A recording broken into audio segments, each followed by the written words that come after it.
Are we live? Is this working? What's going on? Oh my god, dude, what is happening?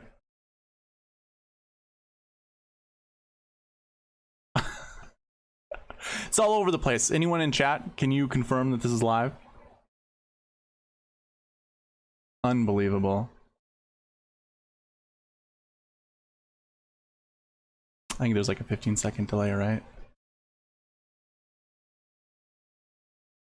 Oh, there we go. Okay, so I was messing with things in YouTube, and for whatever reason, that created like a new broadcast. So with my streaming device, my streaming application, it recreated a new one. So like the Tournament of Champions, I created another Tournament of Champions, and I'm just gonna have to remove.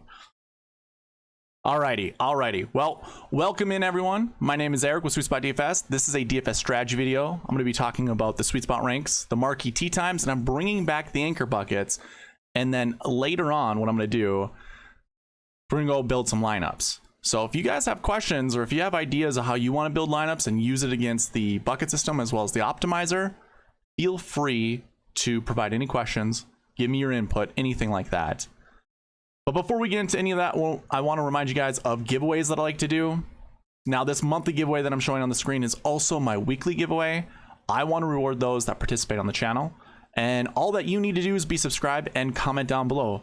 I'll also give you free entries for actually participating in the live chat. So I'll write down the names, and obviously you will be entered into this giveaway. And I'll run the weekly giveaway in next week's preview video, like I did this week. So I already gave out the money, the user already knows about it, so I did call it a winner in the preview video from the Tournament of Champions. Next week is the American Express. I'll call out winners for this giveaway then. So if you want a free entry, be subscribed, comment down below, participate in the live chat. Those are going to get you free entries into that giveaway. And then at the end of the month, if we can reach the subscriber goal, as you can see all the way over there to the left, 500 subscribers is the goal. If we reach that, I'm going to give $50 away to somebody. If not, I'm going to give a t-shirt away that has this logo on it. So either way, someone's going to win for participating on the channel. So it's not like no one's going to lose. Someone's going to win something. So again, be subscribed, comment down below, participate on the channel any way that you possibly can. Shout out to the new subscriber, Bobby McQuirk.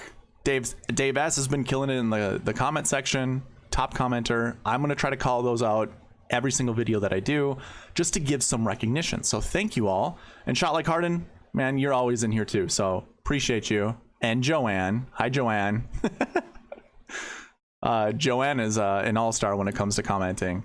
Appreciate your participation. All right, next giveaway, Prize Picks giveaway. If you're not signed up with Prize Picks yet, go ahead, check out the link down below. That'll get you to the sign-up page. It'll already put in the promo code SweetSpot. If you put 20 bucks in, I'm going to give you your $20 back, plus Prize Picks will match your deposit up to $100. So that 20 turns into 40, and it really just costs you that initial deposit as well as your sign-up information. Everyone in the industry is giving away that deposit match up to 100 bucks, but I'm going a step further, giving $20 back to someone who does sign up with the promo code SweetSpot. Everyone wins that way. So highly encourage you to. Again, link in the description below. And of course, I'm providing a cheat sheet. Let me go ahead and put it on the screen. This is available to you guys. There's a link in the description below that'll get you straight to this page. All that I suggest is go to the file menu, make a copy. That way you can use all the filters that I will be using throughout this video. There is the bucket system that's also included in this, so you can also put the filters that I will be doing throughout this video in there as well. And I did update it with the tee times, with the Marquee Tee times, the wave, all that good stuff. So everything is up to date. You can already see there's been one withdrawal, that is James Hahn. So I just keep him there just to give you a heads up that he is no longer in the player pool with bright red, fill around the name and everything. Just letting you know, I don't know if anyone was going to play James Hahn, but just letting you know that he is unavailable. Do not play him. So not only is the cheat sheet available, this is available to anyone, again, with the link below, but I'm also providing the optimizer, which I literally use this every single week, and I will be utilizing this in this video. So again, for those that are watching, if you have a fun duo that you want to put in here, it doesn't even have to be any of the anchor plays that I'll be talking about a little bit later, or soon, I should say. If you've got some 7K golfers, some 6K golfers that you want me to build lineups around, let me know. I'll throw it in there. I have all the bucket conditionals in here already, so everything is ready to go. That'll be most of this video, because I think it'll be pretty quick going through the anchor buckets, the marquee tee times, the sweet spot score, all that kind of stuff. Hey, what's going on, Barry R? Yeah, let's go. Okay, so let's go ahead and get into this thing. We're gonna talk about the SweetSpot ranks first, just to give you guys an idea who's number 1 in my model, as well as how the score is created. So if I go ahead and sort this from top to bottom, you're gonna see Brian Harman as my number 1 golfer. Here, let me go a step back. I'm gonna show you how everything is created. So I've got this input sheet, which I'll zoom in for you guys to see. I created this to save time on my end. Every little piece here has some formula written inside of it. That formula is based off of, let me just pull this down. You can see all of the tabs here. Most of my spreadsheets have a ton of tabs to them. I don't really show them on the stream or on any of the podcasts, but they're there. And so I have all of these pieces of information. We have grass stats in here. I update this every single week according to whatever golf course we're at. Again, because I don't have, yeah, what's up, Chad? We are live. Because I don't really have a database or a website that I can pull this information in easily. Of course, obviously working that way, I update everything all the time. So what I'm trying to get to is this sweet spot score. If I scroll all the way over, and this is also available to you guys, you can see where the score is on the cheat sheet, as well as I'll show you here shortly. You can see Tom Kim, when we just look at his grass stats, I have it penalized pretty harshly. Now, if I were to scroll all the way back to what we actually have for his grass stats, look at this. He has a 50% mark of finishing inside the top 10 on Bermuda grass golf courses. There's only 6 events that he has posted, and all of them came last year. So this is your last year grass stat. This is the overall grass stat. You can see they match. So this all comes from last year. But 50% of his events, he finished inside the top 10. Now, in here, I know you're not going to see the formula because it's really small, but I have this as if events are less than 7, then it marks it at the lowest amount possible that I give any golfer with grass stats. Yeah, you can kind of see the formula in here. It's pretty messy, hey? If I were just to move this to a 6, and also his top 10 percentage, if I move this to a 6, and also this one to a 6, you can see his scores updated pretty much. He obviously goes to number 1, and it's not not even close. So he's 100 points over, well, 60 points over Sung Jae, 50 points over Brian Harman. But of course, those things are in there because, as I've seen in the past, any new rookie, anybody who's just started out, grass stats can be skewed because you could come out hot and maybe that was just a one-time thing. Now, this is Tom Kim. We probably think he's an elite golfer. So I just wanted to mention that he's really number 1 in the rankings, but it's going to show up as number 5.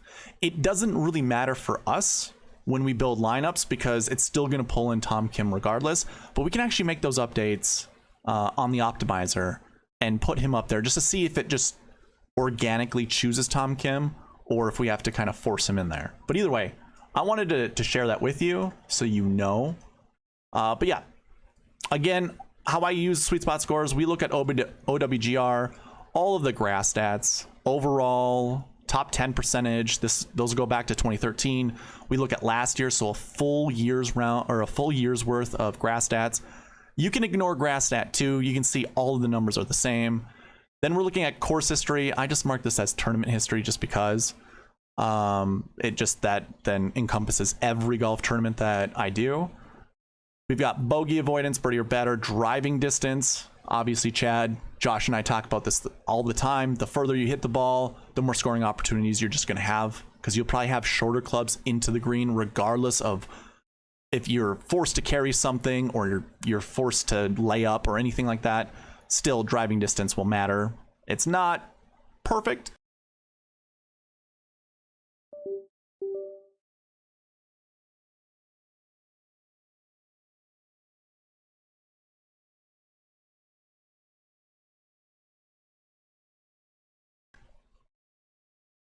Can you hear me now? Jeez. All right, we might have some issues with the mic. If that is the case, I might have to do a quick break, but I think we're good. What I was saying is driving distance, you know, if you're forced to carry a certain distance or if you're forced to lay up, you're still going to have shorter irons into the green. So that's why we include driving distance. And then we have recent form stats. I'm looking at DraftKings points over the last 7 weeks. I'm looking at recent form, like their average finishing position, as well as the scoring average. This is pretty watered down. Plus, you know, we really don't have recent form, if we're being honest here, because recent form over the last 2 weeks, they just don't. We're looking just really at the Tournament of Champions and then the Hero World Challenge, which I'm not including recent form. So no one really gets an advantage. No one really gets, you know, anything from this. I could really eliminate it and then we can see a different score and a different rank, but we'll just include it for the time being. We're looking at season-long DK points, scoring average, round under 70%, cut made percentage, DK top 10. This goes 1 full year back. And then I do include anything that's out because I want to penalize those that are out. Obviously, we can see that, is James Hahn on here? He should, oh, he's going to be way at the bottom. That's why. Yep. So minus 1,000. But that comes into our score, and that's how we get our rankings. Remember, Tom Kim is #1, so keep that in mind. He's truly #1. He's currently ranked 5th in my model, so just bump everyone down in the top 4 spots. Now, these rankings go into the Marquee Tee times, and if you are on the cheat sheet, go ahead, sort from top to bottom under this group rank, and this will get you your group, your Marquee Tee times. This all goes by the overall sweet spot score in a group, and I rank them according to which group has the lowest score. So if you wanted to fact check me, you can go on the cheat sheet, sort it by group rank, and then just tally up the totals for each of these guys. Trust me, it's true. It calculates. I did it before going live because I didn't want to make any mistakes, but how I look at this is, we're going to go ahead and group all of these. All I'm doing is holding the control button down and clicking and holding until I get all 3 golfers. So these are Marquee Tee times. The rule is you want to select 2 golfers from these Marquee Tee times. And if I go back in the last 70 weeks, all but 3 times have we have at least 2 golfers from the Marquee Tee times be in the optimal lineup or not be in the optimal lineup. So 3 total times over the last 70 weeks, we have not seen at least 2 in the optimal lineup. So keep that in mind. And the other rule that I like to follow is don't select 2 golfers from the same group. So those are really the 2 rules that I like to follow with the Marquee Tee times. They kind of help us anchor around certain golfers. So if you already see some golfers that you like, you know, personally, I think this is an interesting group because how many people kind of were thinking like, oh, I like Adam Scott as well as Hideki, as well as Sung Jae. Well, kind of how the Marquee Tee times show, you probably just want one of them. Don't select 2 or more. Now, have there been times where we have seen golfers from the same group in the optimal lineup? Absolutely. But over the last 70 weeks, that's, I think, a max of 5 times. So the percentages aren't in your favor. Not saying it can't happen. So obviously, choose the golfers as you wish. But for me, I like to just stick with it. I'll play the percentages. I'm only going to play 1 golfer. I'm going to choose 1 golfer, which makes this really interesting because if you look at the Marquee Tee times, like Matsuyama and Im are usually, those are going to be some golfers that we have to choose upon. But there's Russell Henley with Tom Hoge. So even if you want to do a more balanced build, it's kind of pushing you away from doing like a Henley and Hoge lineup, or even like either of those 2 with Matt Kuchar. So that makes things interesting. We also have Tom Kim with Keegan Bradley and Mackenzie Hughes. That's more digestible because it's like, well, who would you rather choose? Tom Kim or Keegan Bradley? You know, it's probably easier to go with someone like Tom Kim. And then we have Jordan Spieth, Billy Horschel, Zach Johnson. I mean, there's been, anyone hear about Billy Horschel withdrawing? I'm not sure if he actually has. I know there's been reports that he has, or he's going to, something like that. Like his swing was really terrible during the Century Tournament Champions. I don't personally know, But what I like about this group, if you think about it, look at the shot shapes that every golfer hits in them. They're all draws. Now, I gotta say this really quickly. I haven't touched this whole golfer information page, like where it draws all these shot shapes from. I need to go in and update all the younger kids like Tom Kim and some of these other guys. Adam Svensson. Pretty sure Svensson hits a fade.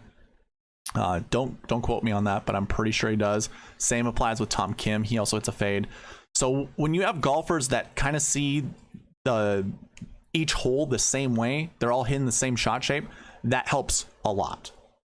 So for me, seeing Spieth, Horschel, and Zach Johnson together, they all predominantly hit draws. Obviously, Spieth can hit it both all of them can hit it both directions, but we all know Zach Johnson has a super strong grip. He prefers hitting a draw.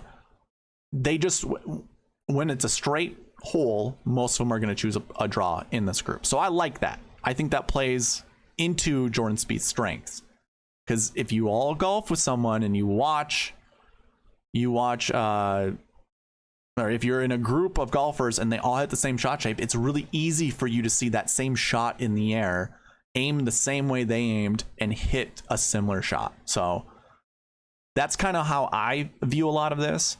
Now, does it hurt, like, say, JT Poston, who hits a fade primarily, with the other two golfers in his group that hit draws? No, it doesn't.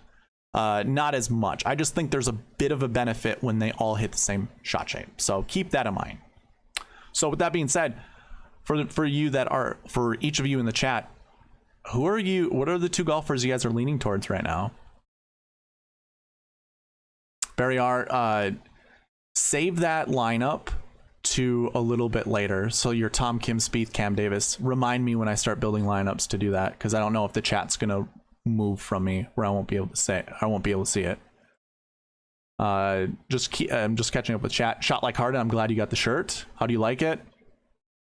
Can't remember if you got the perfect tee or if you just got the eco shirt. I like the perfect tee. It's nice and snug. Joanne, is that Ben Taylor and Ben Griffin? Okay. Tom Kim and Brian Harmon. Sweet. Do you so shot like Harden, you like Hoagie and Henley, huh? And Barry R, that last one, your Adam Scott with Tom Kim and Jordan Spieth. We'll see how that goes. I actually have a fun lineup that I want to build later that includes Tom Kim and Jordan Spieth. Like, you make a lot of good lineups if you put those two guys together. All right. So these are your Marquee Tee times. I do have some honorable mentions down here. Cameron Davis, Lucas Glover, Chad Ramey. Really interesting about Chad Ramey. He was in the Tournament Champions last week, and he's $6,300. That's a pretty darn good value. Now, I don't want to play Chad Ramey. Like, he's not a golfer that I care to play. I remember, rostering him in the middle of the year last year after he'd won at Punta Cana. I think it was Punta Cana. Pretty sure it was. I think it was like the Rocket Mortgage is where I rostered him, and he was like DFL, like terrible. So I don't think that's a route that I care to go for, or to go down.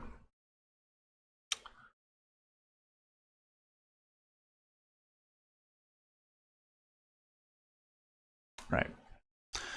So let's move on and go into our anchor buckets. So if you guys want to follow along with me again on the cheat sheet,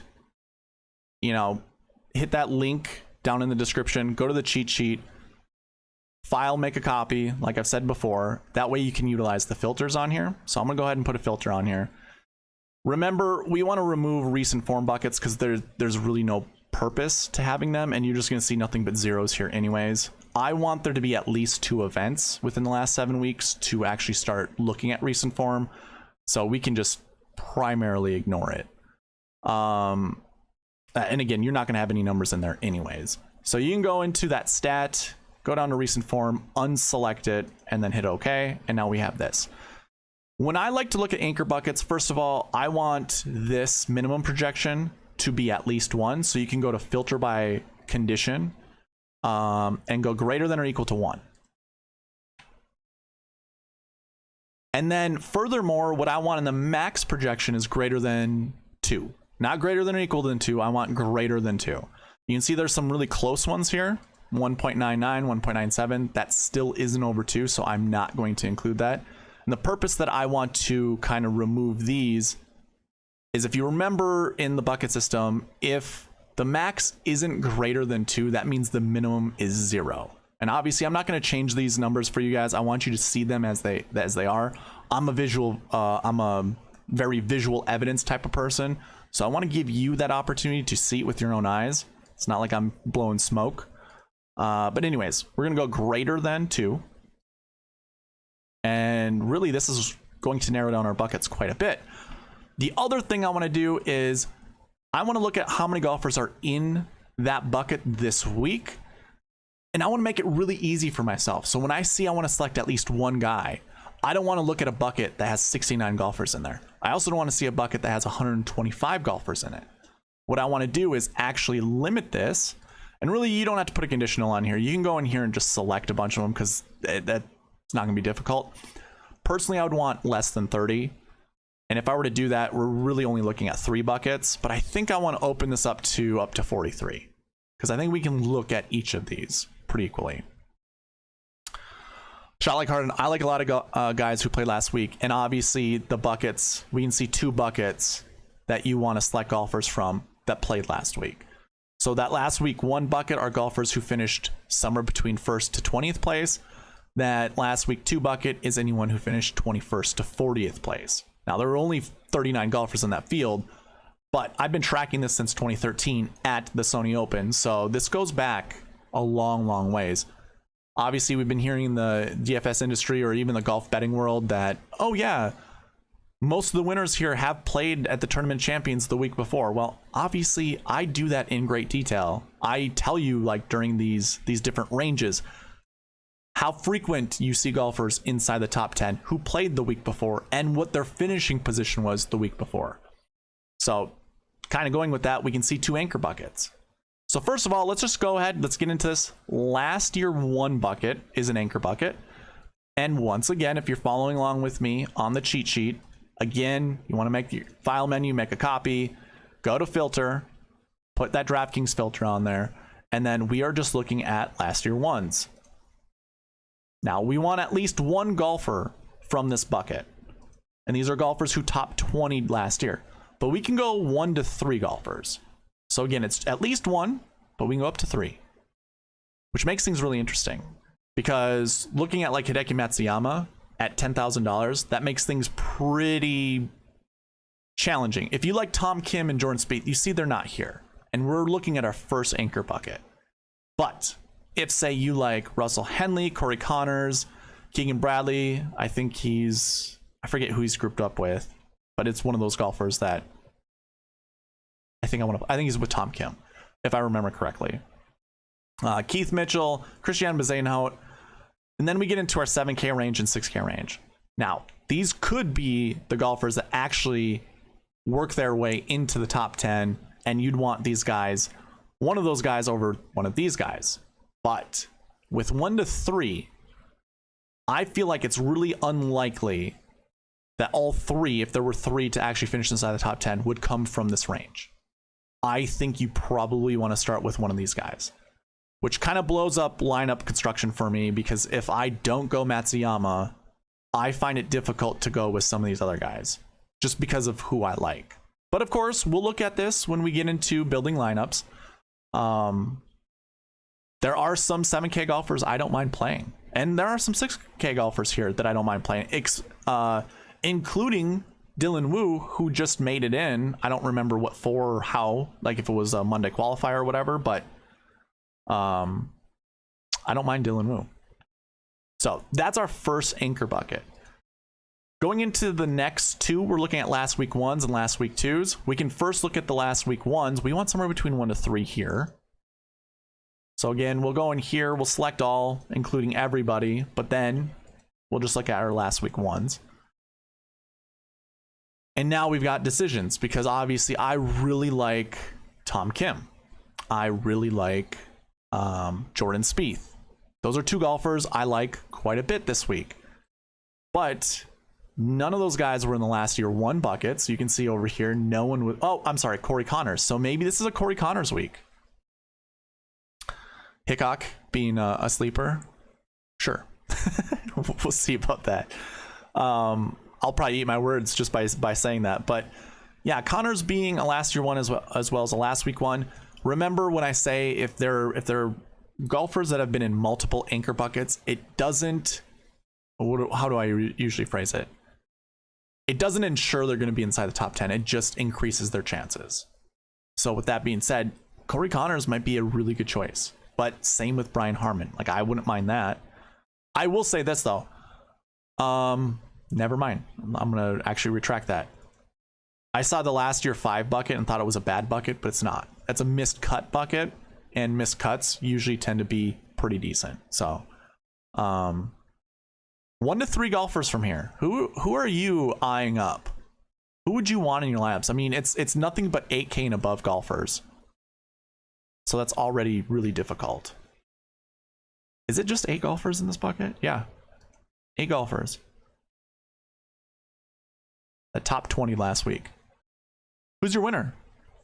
Is Chad Ecker here? Who's your winner, Chad? From this list right here. All right. I'm going to move on, go to the next one. I think there's like a 10-second delay between what I say and yeah, it's quite a bit. I have the stream up too, checking it out. Yeah, it's about 10 seconds. Okay. Moving on to the next one. Last week 2s, we want somewhere between 1 to 3. This, I think, was a 0 to 2 bucket. Oh no, 1 to 3 is good. We can do 1 to 3. I have all the buckets open. Let's close some of these. Not all the buckets, but all these stats. There you go.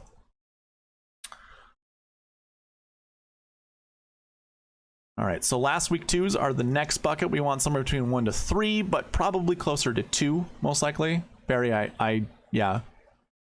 I mean, shot like Harden and Barry, you can fight it out. Spieth or Connors. Look at this bucket. So last week 2s, we already talked about Matsuyama being a last year 1, and now we're looking at him in a last week 2. He's been in 2 anchor buckets so far. Same as Russell Henley, Keegan Bradley, as well as Adam Svensson. So I think I really only want to play 1 guy from here. Maybe a max of 2. I did say it goes up to 3, but I think if we were to look at just the buckets, I tweeted this out earlier. I keep track of all the tallies. So this is just your totals here, but then obviously I've got top 20s, top 10s. If we look at the last week bucket, there's only been 1 year where we've had more than 1 from this bucket. So this is that 20 to 40 range at the Tournament of Champions. Otherwise, it's kind of a mix of 1s and 0s, binary code. I don't know what that tells me in binary. A nerd joke. But I think if I'm going to choose 1, that's fine. I could also go with 0. So with that being said, like 1 being the most, if I wanted to start with Spieth or Tom Kim, this is an easy way to get on someone like Russell Henley, and I think he probably fits the mold a little bit easier.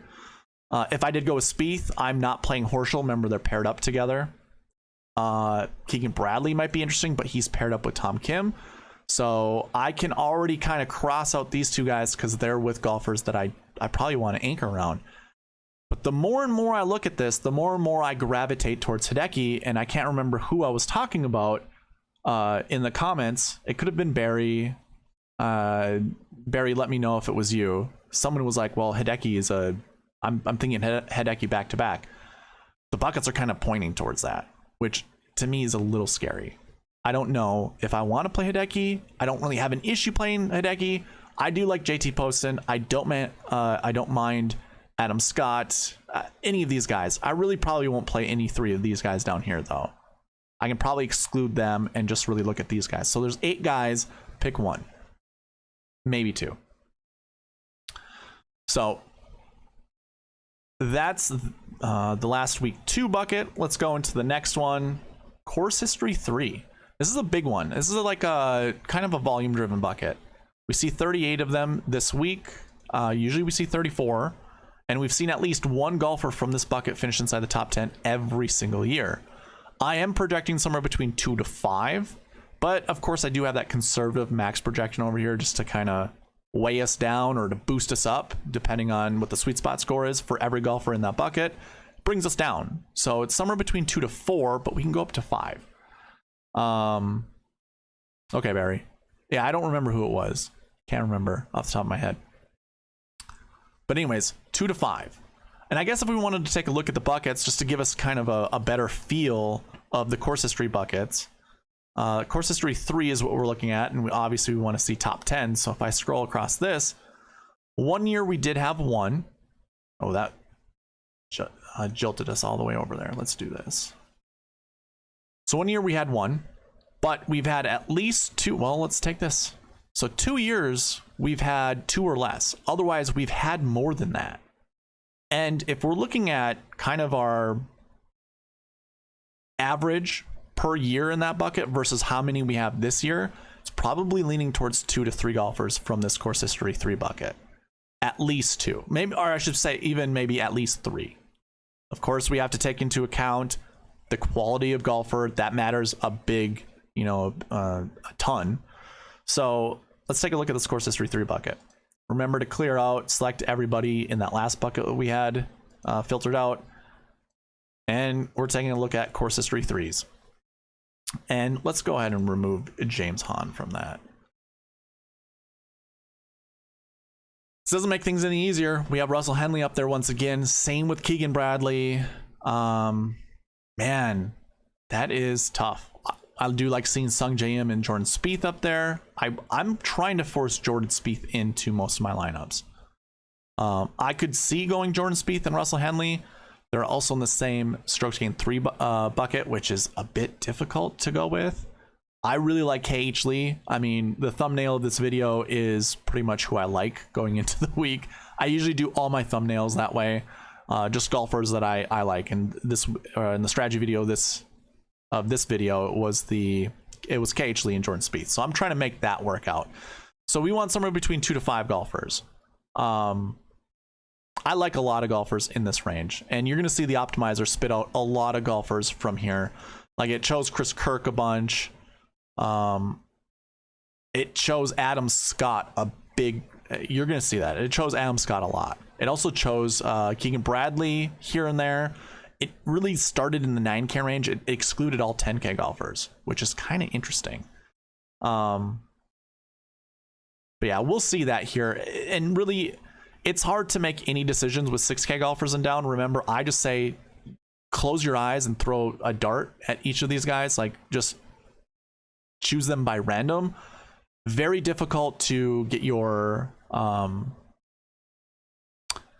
eyes locked in on a 6K golfer and they not disappoint you. So I just stay away from locking in 6Ks. I only really like to look up 7Ks or 7Ks and up. And a lot of these guys I don't mind. Like I don't mind playing Robbie Shelton or Lucas Glover or Grayson Sigg or Chris Kirk, Nick Hardy, Mac Hughes, JT Poston, Denny McCarthy. I mean, any of these guys. I don't mind playing any of them. Remember, we want 2 to 5 of them. So really it's up to you. Who do you want to play of those guys? Let's move on to the next one. Salaries are 7K golfers. I'm not going to go through the 7K range. We'll let the optimizer kind of select that by itself. But strokes gained 1 and 3. So this is interesting. So strokes gained 1 golfers are going to be really our best golfers. These are all strokes gained stats positive. We want somewhere between 1 to 3. And it's really close to being over 3, which we most likely would say 1 to 4.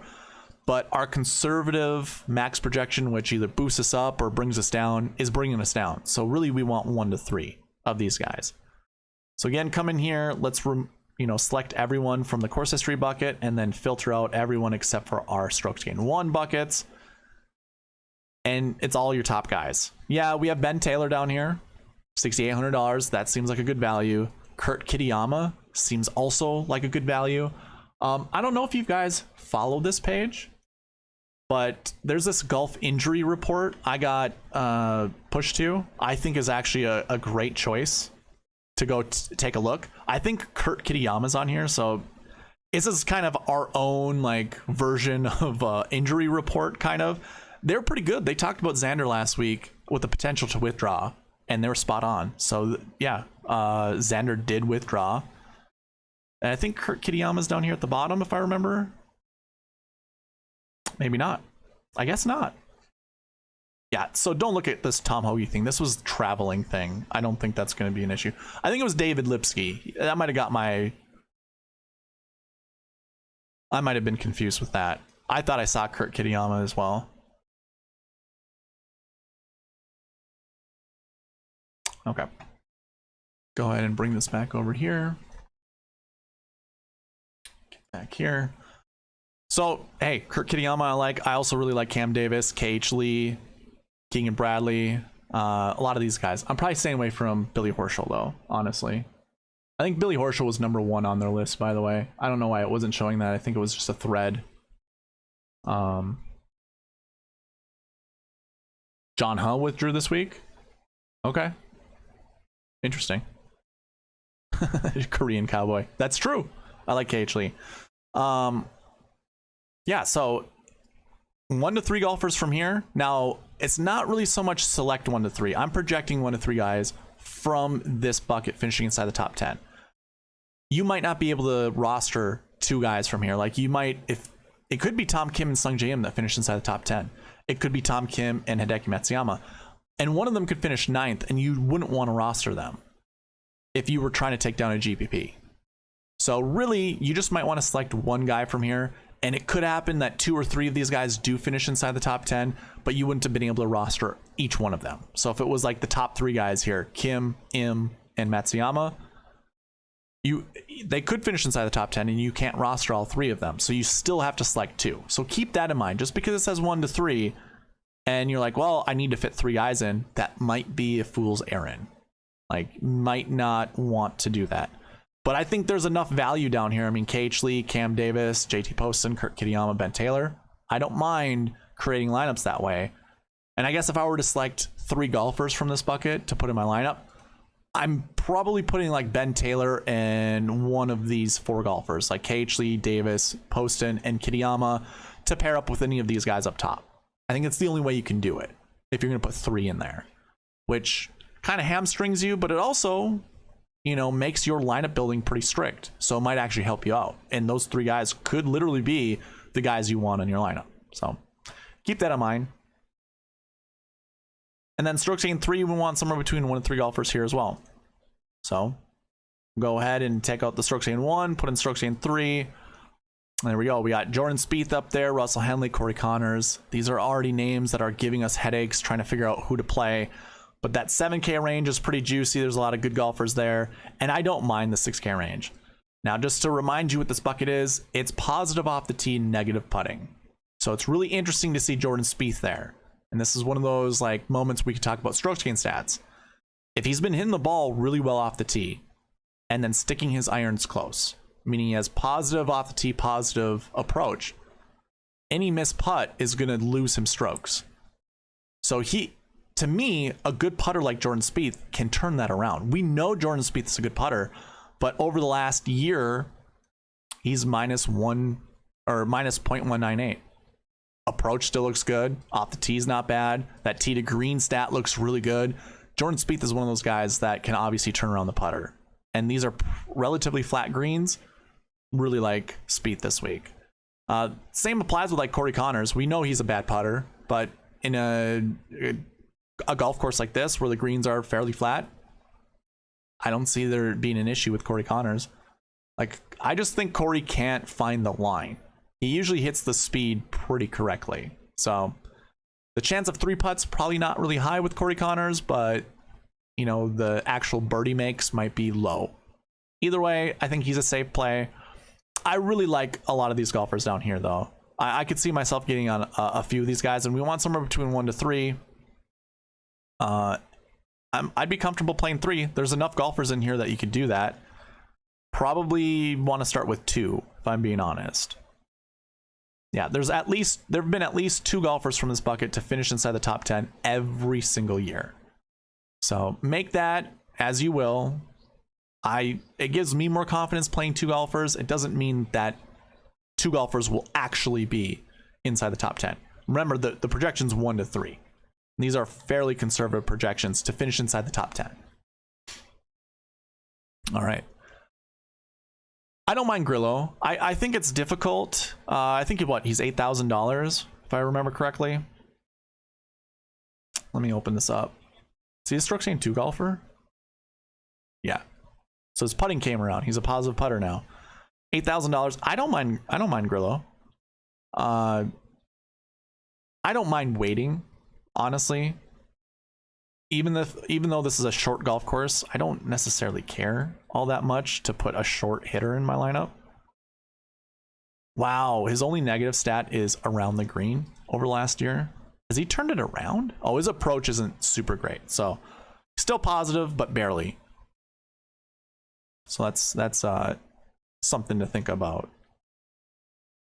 Okay, so we just got through the anchor buckets. 40 minutes. Wow. That is a lot longer than I thought, but that's fine. We'll cut this up, make all those little smaller videos. How do you guys like them? I know I already got Barry's input last week.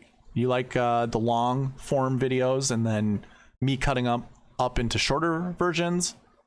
Let me know in the chat. Again, there's like a 10-second delay, so maybe I can change that for next stream, because I kind of was toying around with the YouTube settings, and that's why the stream started out the way it didn't start out super organic. But I think I could probably make that delay a little shorter, because I'd rather ask you a question and get the answer right away. If I screw up, I screw up. Not a big deal. Okay, let's go ahead and get into lineup building. So if you've saved some lineup builds, you can start posting them in the chat now. I'm gonna just show you what the first like 10 lineups are with just letting them create. So we have all the conditionals in here, the minimums that I was just talking about, the maximums as well. So the optimizer will try to select golfers that I tell it to. We're also only looking at 1 golfer from each of the Marquee Tee times, a max of 4, a minimum of 2. And then I've split up the AM PM splits to only select 4 at most from each. If there was a weather, advantage, I'd probably put a little bit more or a little bit less, depending on what the weather split looked like. But we also have minimum salaries of 49,000, maximum salary of 50,000. So we're gonna keep it just like this and run optimize.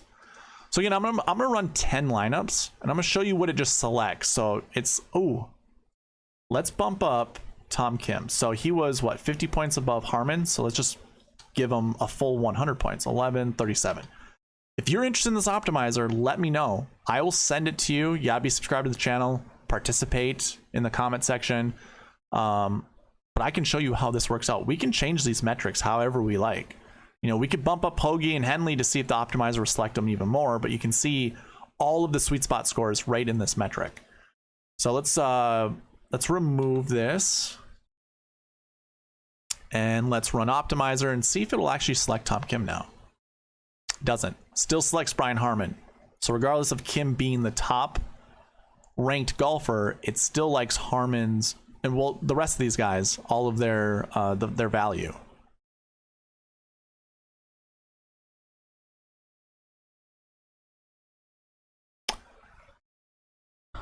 Awesome shot like Harden. I like that. Barry, thank you. Hideki and Henley. Okay, we'll do some Hideki and Henley lineups. So you can tell it's really like sticking with Harmon. Puts KH Lee in there. I like seeing KH Lee being selected. It's obviously like, look at Adam Scott, Kuchar, Kitayama. These are like a core 3 that the optimizer just will not unselect. So it's really, just depends on who's the top guy, Brian Harmon or whoever. So with it being like that,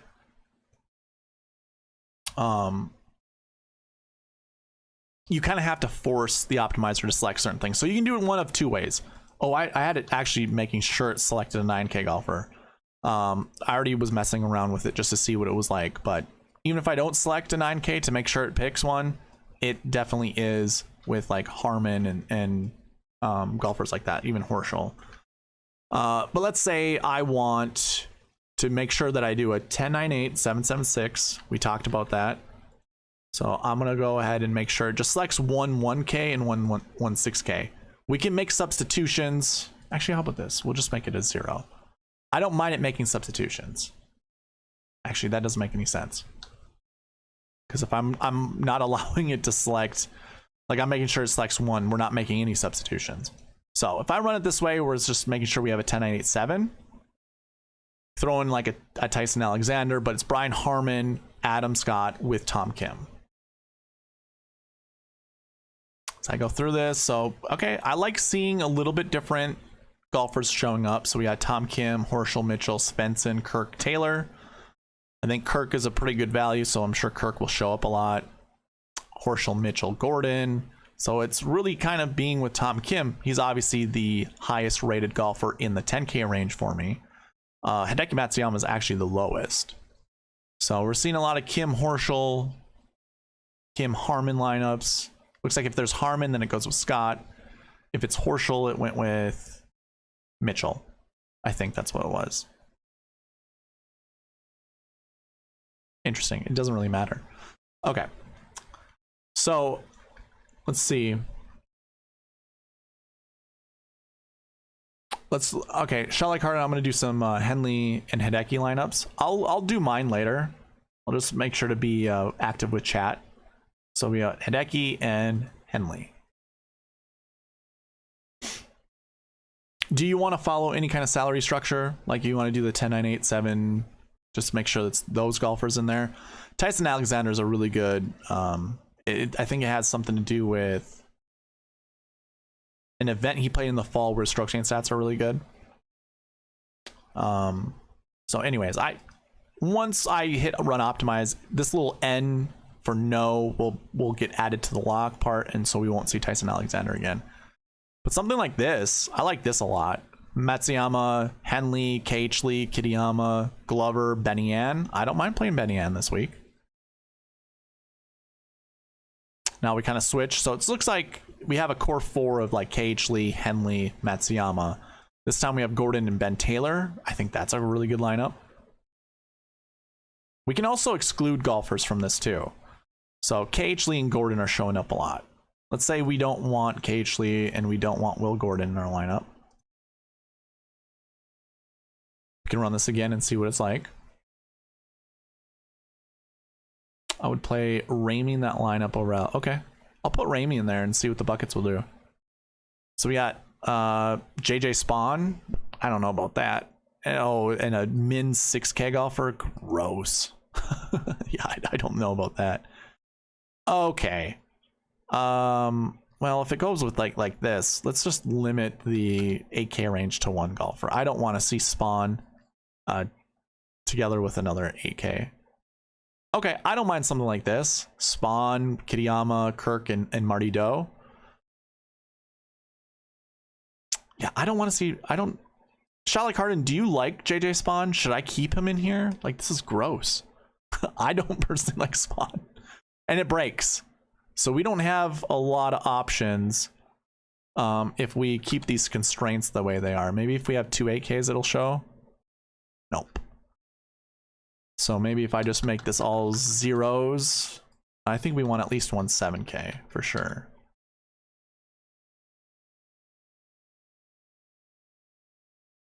So, wow, look at how top heavy that one is.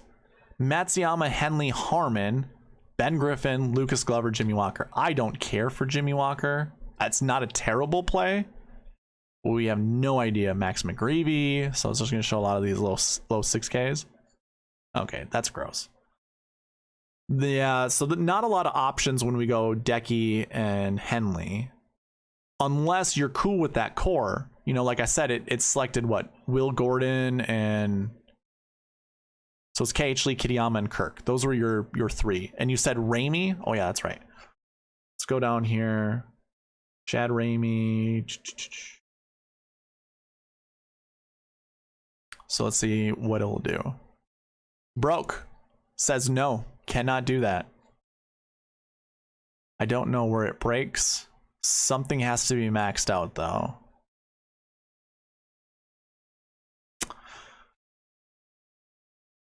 Chad Ramey.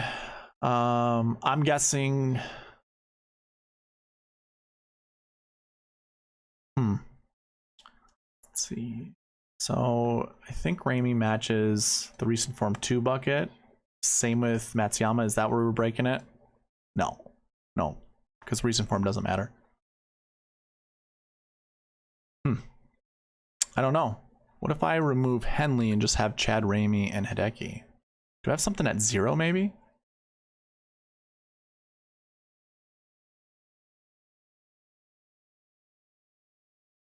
No. Well, we can put Chad Ramey in there, but then it chooses Tom Kim and Hideki Matsuyama instead of Henley. So I don't know if that helps you out more. It's really liking Kim and Matsuyama. Oh, Ramey's my low guy, so that's why it keeps doing this. So I have to X out one guy. Brendan Todd, maybe?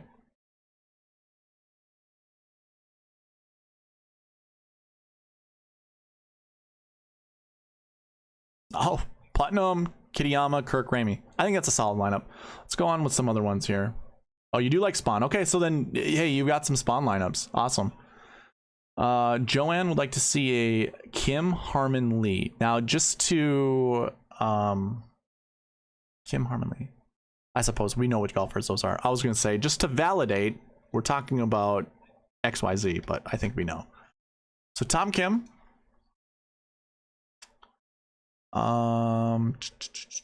Kim, Harmon, and Lee.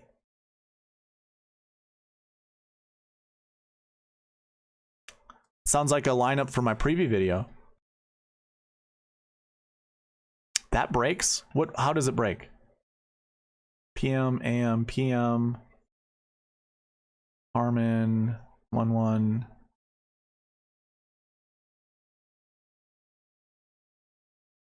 Very interesting. Okay, so here's what I'm gonna do.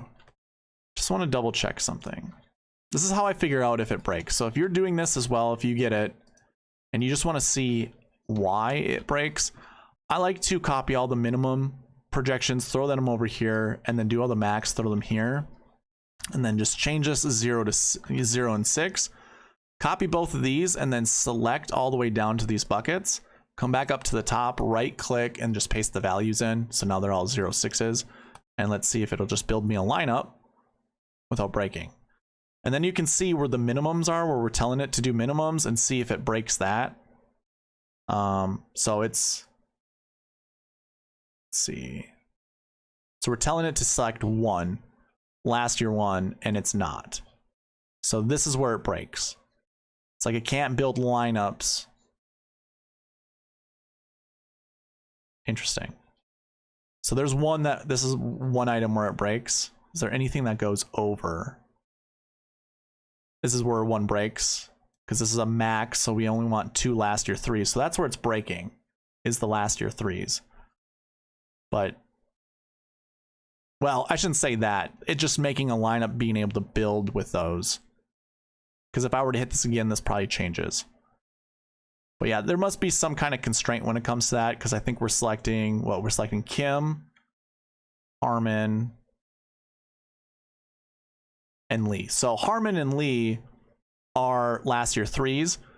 We might be telling the like our conditionals that we want at least 1, say, strokes gained 1 golfer, or you know, 2 strokes gained 1 golfers, or something to that effect. Something that these golfers aren't producing. So Harmon and Lee kind of pigeonhole us, which is good to know.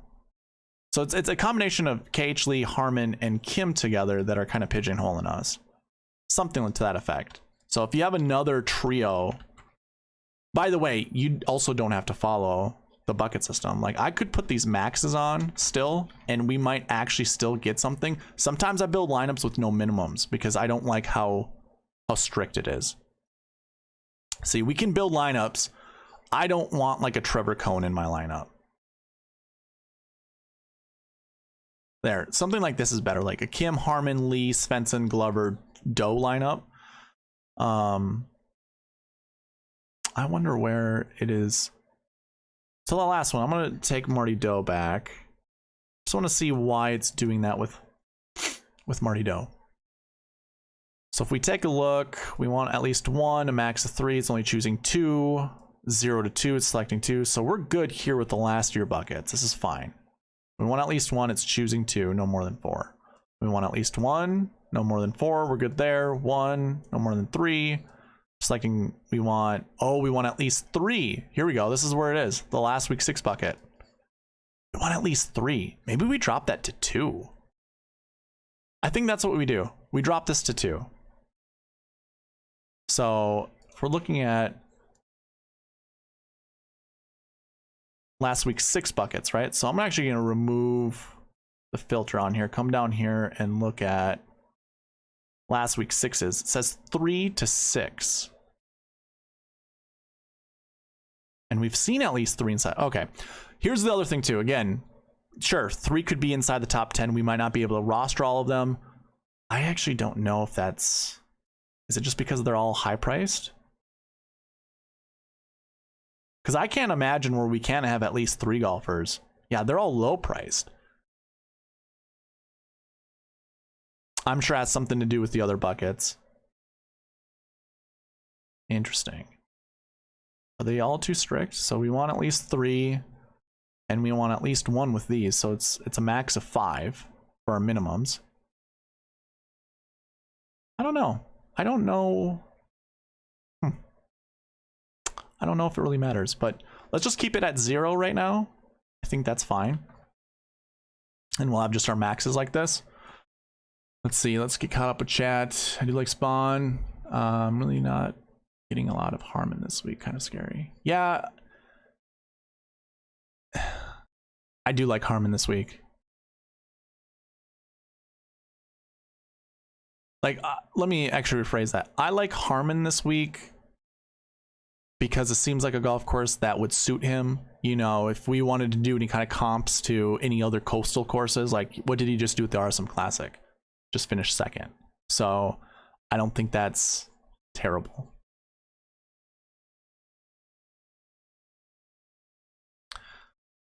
So, okay, Barry rather play Keegan as opposed to Harmon. I don't disagree. Thursday morning will be a little windy, and then Sunday will be windy. I think it's definitely worth looking to like Thursday, the Thursday weather report. Sunday probably won't matter because we don't even know who's going to be at the top of the leaderboard at that time, unless we're doing like showdown slates, that kind of stuff. But yeah, Thursday being a little windy.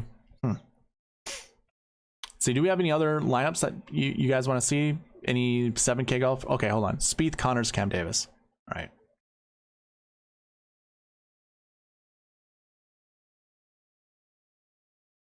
I'm just going to cross out Tyson Alexander because it's the optimizer will select him, and we'll also keep Trevor Cohn out as well. So we are going with Spieth, Connors, Cam Davis.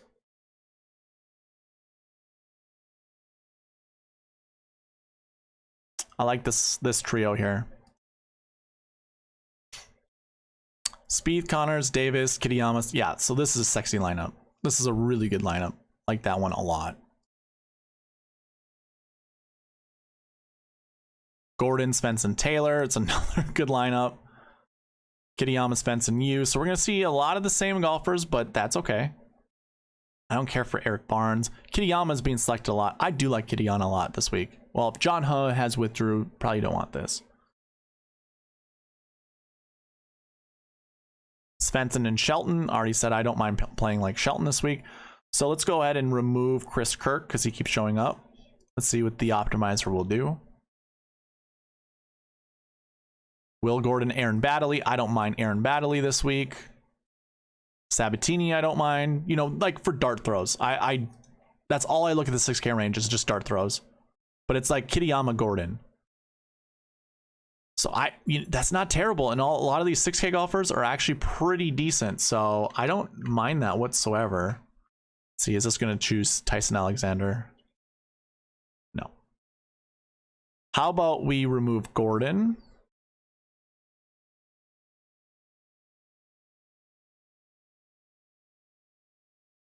And Svensson. I don't want to see either of those guys in the lineup. By the way, did you like those ones? Barry, were those kind of cool, like good golfers you'd want? Ooh, Kuchar, Griffin, Benny Ann. That's an interesting lineup. Todd, look at it's all 7Ks. We talked about this in the optimal lineup portion of the preview video. There have been optimals that have had 3 or more 7Ks in it, so that's not a terrible lineup. This is a good one too, Brennan Todd and Ben Griffin. This is like a decent cash lineup. Yeah, so a lot of these are already looking pretty good. Kitayama, Poston. So I like this one a lot. I really like Poston this week. Kitayama, I don't mind. If there's a little superstitious part of me, I don't like pairing up salaries together because it's like something else that I've been noticing that doesn't really show up in the optimal lineup or the GPP winning lineup. So I tend to stay away from that. This is a good one. SH Kim, that will add enough variance to your lineup, or what am I trying to say? Randomness to your lineup, where this could be a winner, or this could win you a GPP. Having like an SH Kim in your lineup. And Davis Thompson. So that's another good one. I think he's a Georgia Bulldog, so he might have a little bit of happiness with him. So I think that trio was great. Spieth, Connors, and Davis. I'm kind of liking that, man. Building lineups that way are pretty great. Do we have any other ones? I'll start building some of my favorite lineups here. If you guys want to put some more combos in there, go ahead. I think if I were to go ahead and put this filter back on and look at some of these buckets, I really like looking at last week ones and trying to start there and build, like, find a golfer that I want. And then I don't mind, or I should say last week one, but even last year one, probably those two. So if I were to go into last week ones, Kim, Spieth, and Cagely. God, Barry, that lineup that you had were awesome. Sure, I'll put Webb in there really quickly. We'll keep this up. So let's see. We had, it was Spieth, Connors, Davis, Webb, Simpson. 4, your core 4. Svensson and Shelton. Okay, so it's not breaking the optimizer, which is a really good sign. Of course, Simpson is the lowest guy. I'm gonna go ahead and remove Shelton from here, unless you like Shelton more than who was it? Brendan Todd? No, Svensson. If you want me to remove Svensson instead of Shelton, let me know.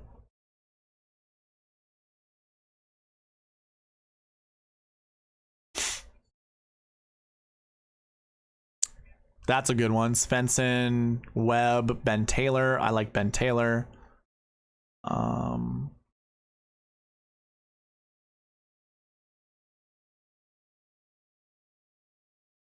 So when Webb is the lowest scoring guy, I can do one of two things. I can either go down to each one of these individually and remove them, you know, or I could pump up Webb's number here. So why don't we just do that? Let's just add 200 to it. So that way, when I run this again, it'll knock out the lowest guy.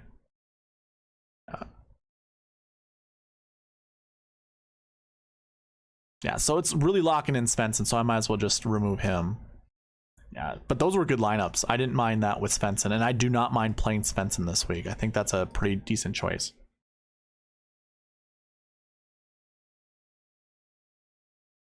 Kitayama and Kevin Yu. This is a really good lineup. I like this one a lot. Let me go ahead and just lock in Hardy. The optimizer's probably not selecting him because the score isn't high enough, but we'll see if this breaks it. It doesn't. Oh, this is a good lineup. All right, so we can do a bunch of these. Look at you, man. You found like a pretty good, let's just say you found the sweet spot of a core 4. That's pretty awesome. So yeah, I mean, that's a sexy lineup. I like this lineup a lot. Good luck winning a GPP with that lineup. I mean, I think you'll have a good chance, or at least a winner take all somewhere.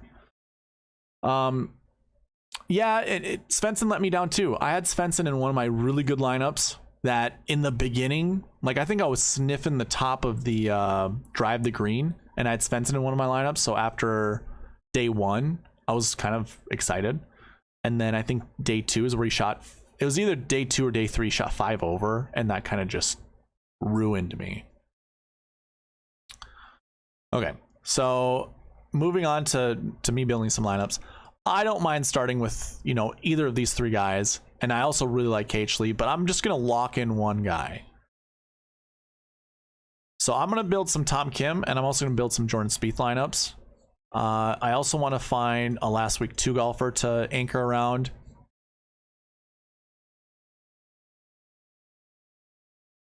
If I'm being honest, if I'm anchoring around a golfer here, holy moly, I think it's Hideki, right?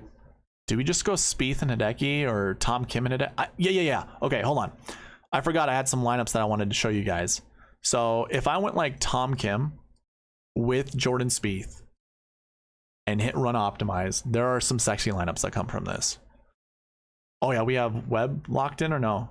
No, we don't. So it just, oh, that's because we have Webb as like super high priced. Yeah, let's let's bring him back down. I don't mind them taking out. Okay, so Webb.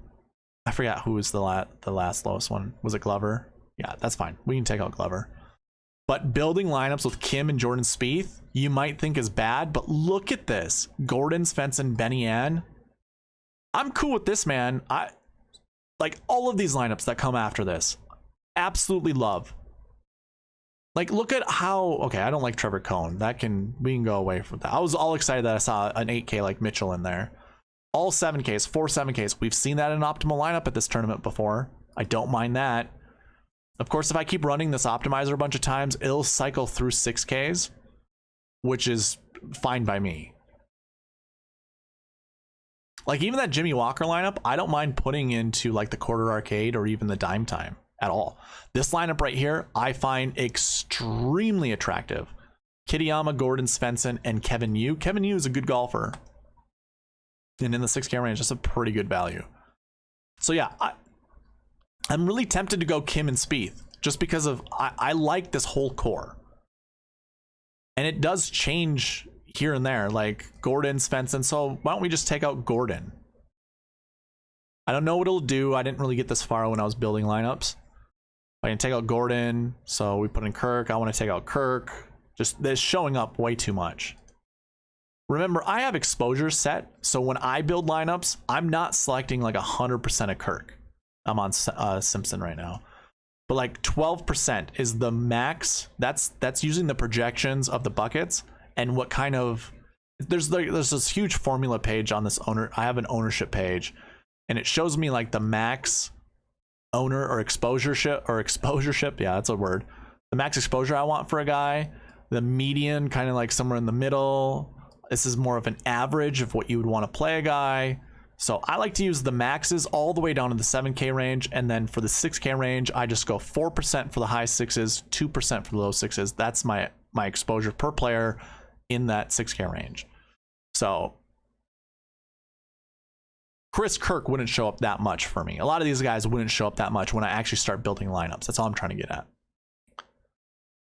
Yeah, so these low 6Ks, I could probably just cross out Mitchell because it looks like that the optimizer wants to continue to select Mitchell whenever it can.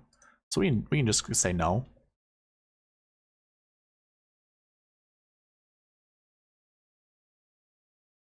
Brennan Steele, yeah, so this is a great lineup too. So it includes Steele and then we add Merritt. We haven't seen those names pop up. So this Kim Spieth lineup, look at this. Adams, so I don't mind playing Max McGreevy either. So this is kind of a sneaky lineup. I get to have some exposure to Adam Scott, which I don't mind playing this week. So anyways, showing you like a Tom Kim Jordan Spieth lineup isn't terrible, but what were we just talking about? Doing a Jordan Spieth and a Hideki Matsuyama lineup. Now, admittedly, I didn't do any lineups with these guys, so I'm sure we're going to see a lot of the same. Yeah, Gordon, Svensson, Kirk, Todd. Okay, so it's just going to continue to select those guys. Now, I don't mind them being in like these different lineups. The one thing I'll say about this optimizer, because it's on Excel, it doesn't really vary the combinations. I do have a combinations tab here that I'll populate. It will tell me how much I actually have paired up with another guy. That way I can kind of limit the same lineups that these guys are in. But also, that's not terrible. If you want to really max out how much money you can make in DFS, you'd want like a core 4 or a core 5 and then just split it up that way. This week might be a good experiment for me to try that, because those guys that I just showed, I don't mind whatsoever. Let's go ahead. So we had Kirk out, Gordon, and I want Svensson out as well. And shot like Harden, yeah. I honestly, first of all, shot like Harden, how many lineups do you build?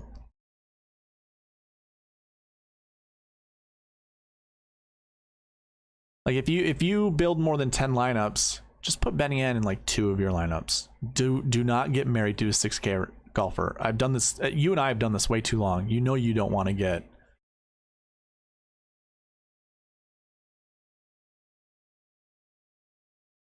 Yeah, you don't want to get you don't want to get married to a 6K golfer. That's like that's not a good choice.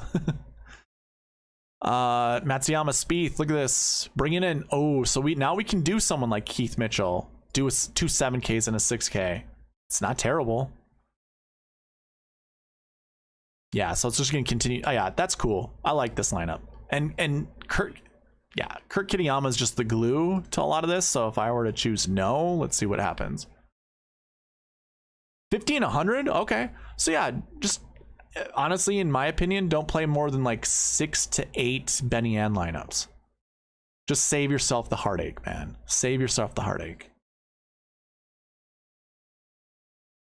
Kuchar, Post, and Merritt. Yeah, okay. So literally, you could start with Jordan Spieth and any of those 10K golfers at the top, and yeah, a lot of these lineups are really good, really good. Anyone else have any ideas for lineup building? Because I'm gonna get into like my favorite lineup. Well, I should say my favorite. What I want to start with.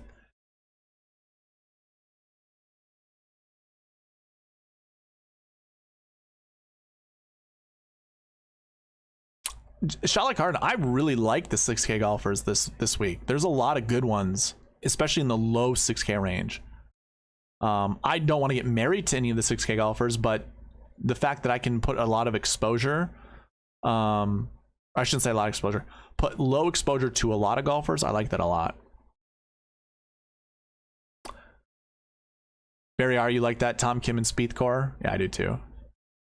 Oh, just to confirm, that's Tom Kim, Jordan Spieth, and Keith Mitchell as a core. Anyways, as the stream catches up with you guys, I'll look at your answers. Jordan Spieth, I want to put him together with KH Lee. And I do want to follow the 10-9-8-7-7-6. So 10-9-8-7-7-6.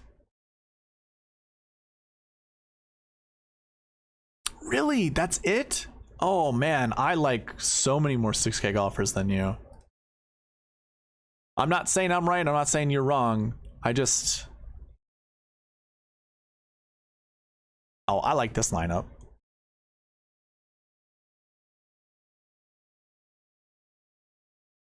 Okay. Barry, I'll do that lineup here shortly. Yeah, so I like how random a lot of this stuff is coming. Now, Brian Harmon is getting selected a lot, so that seems to be a core right here. I'm just going to say no to Harmon. There's a Battley lineup there for you. Hingo A, what's going on? First time I've seen your name here. You want a Tom Kim Connors lineup? I think we did some earlier. But I can certainly build some. Jordan Spieth, Bradley, KH Lee. Ooh. And Kitayama and Gordon. So Kitayama is like a staple. 25% exposure. So hey, Kitayama is, man, I'm gonna go down with Kitayama. That's gonna be my heartache. Shot like Harden. That's gonna be my heartache. So Keegan Bradley now is like the next guy. What if I just make it put in either McNeely or Montgomery. So I'm gonna bump these up by 1,000, or not 1,000, 100. So we'll go 165 and 1066. Let's see what it chooses for me now. Bramlett. I like Bramlett, the 6K. There we go. See, this is something I like seeing. Montgomery, KH Lee. Like, this is something I can get behind. Kuchar, Gordon. I don't mind about Kuchar. Not a big deal to me.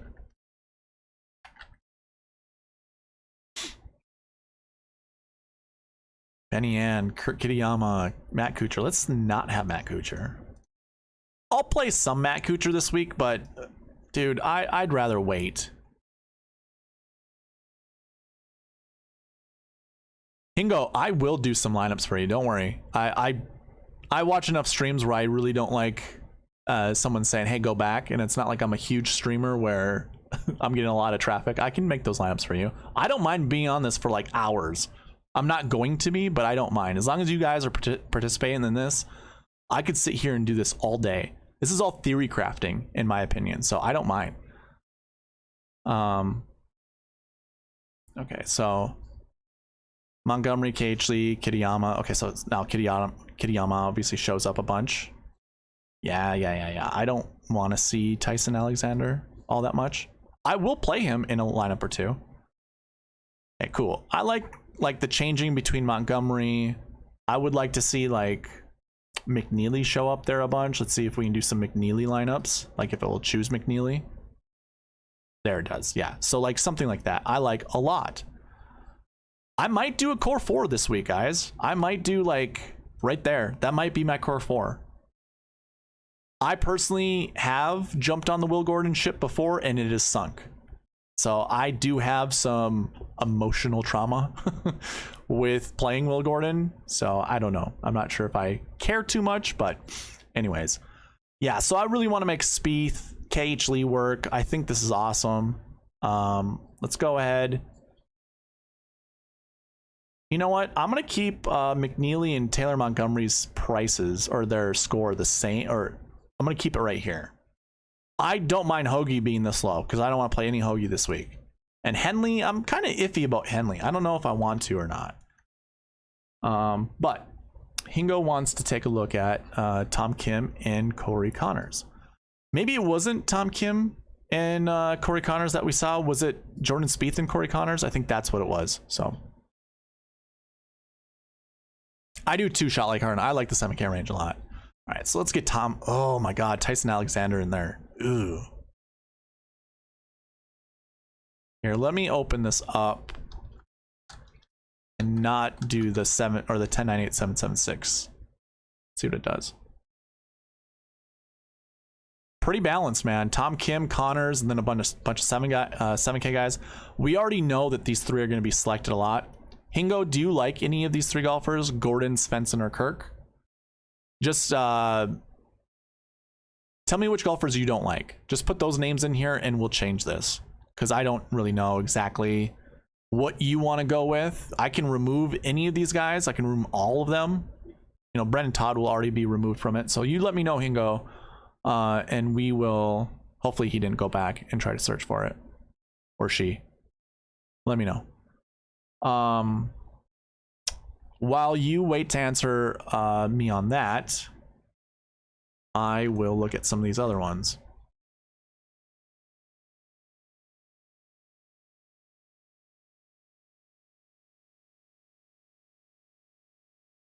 Yeah, I like JT Poston a lot too. I mean, Poston is going to putt at any golf course, and when you give him easy greens like this, and he's not a very long hitter, it's not going to hurt him here. I think this really sets up for him. Oh, sure, shot like Harden. I want to show you the 6K golfers that I like. I don't mind playing Ryan Armour. Bermuda specialist on a Bermuda golf course. Again, my exposure set to 4%. I don't mind playing up to 4%.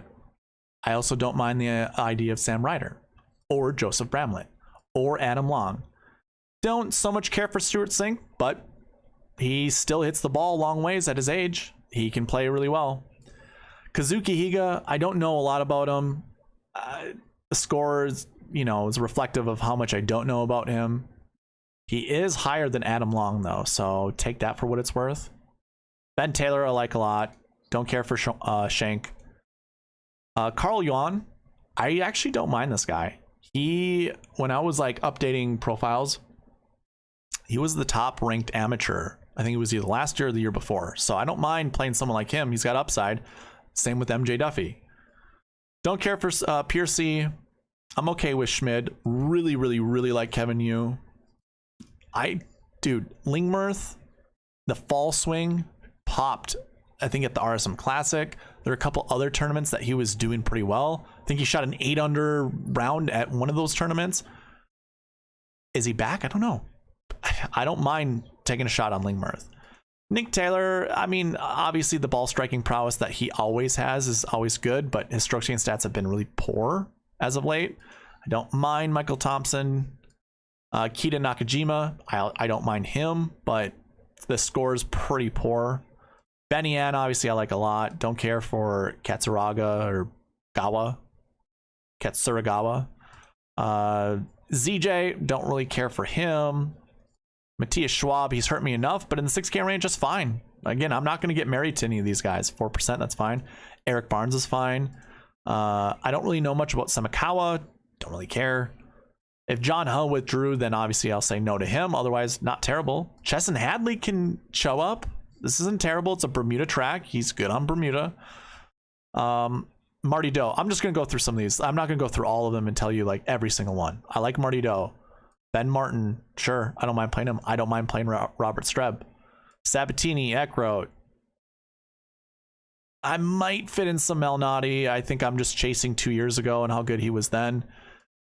Danny Lee, I might put in one of my GPPs. Primarily because he's probably one of the more talented guys down in the 6K range. I joked about this in the preview video. It's just, where is his mental game at? So I don't mind someone like Danny Lee. Yeah, that's probably it though. Scott Harrington, I always have love for him, just knowing his story and stuff like that. I don't mind playing Jimmy Walker like in one lineup. Especially if you're doing 100, I don't mind Jimmy Walker in one. Same goes with Andrew Novak. Harrison Endicott, another talented guy. Yeah, so there's a lot that I like in the 6K range.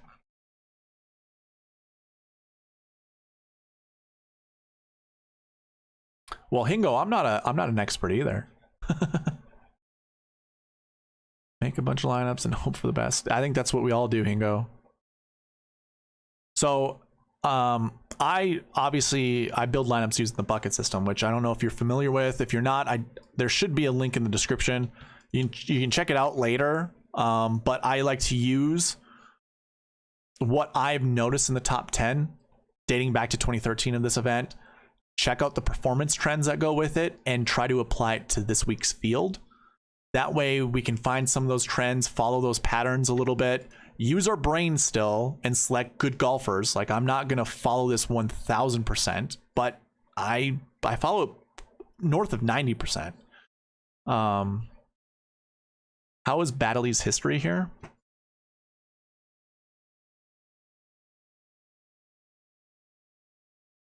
I just have him as a 41st and an 85th, and he's in the 6K range. So, I mean, is he going to pop here? Probably not. Do you just want a cut maker? That probably is likely. But I'm trying to win a GPP, so I'd rather a missed cut or a top 10. I don't know if he has the firepower to do that.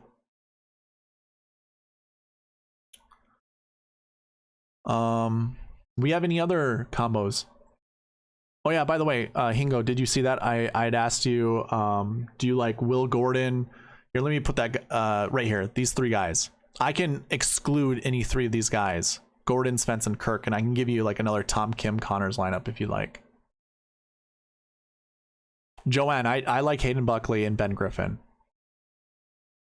And yes, Ryan Brem, he hits the ball a mile. I don't mind playing Brem. He actually looked okay at the Tournament of Champions. The only golfer that looked poor, like terrible, in my opinion, was Chad Ramey. I know Svensson was down at the bottom of the leaderboard. I don't know what happened to him, but he looked good on Thursday. And he is a talented golfer. He obviously won the RSM Classic, which, if you want to put a comp course to this, will play into his favor.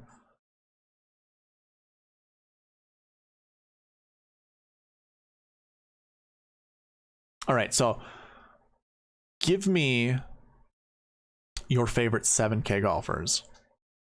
And let's actually anchor around those 7K guys. So in chat, I'm just going to select 4 7K golfers. I don't care who says 4. You could give me 2. Someone else can give me 1. Another guy can give me 1. I'm going to put 4 in there. Give me 4 7K golfers.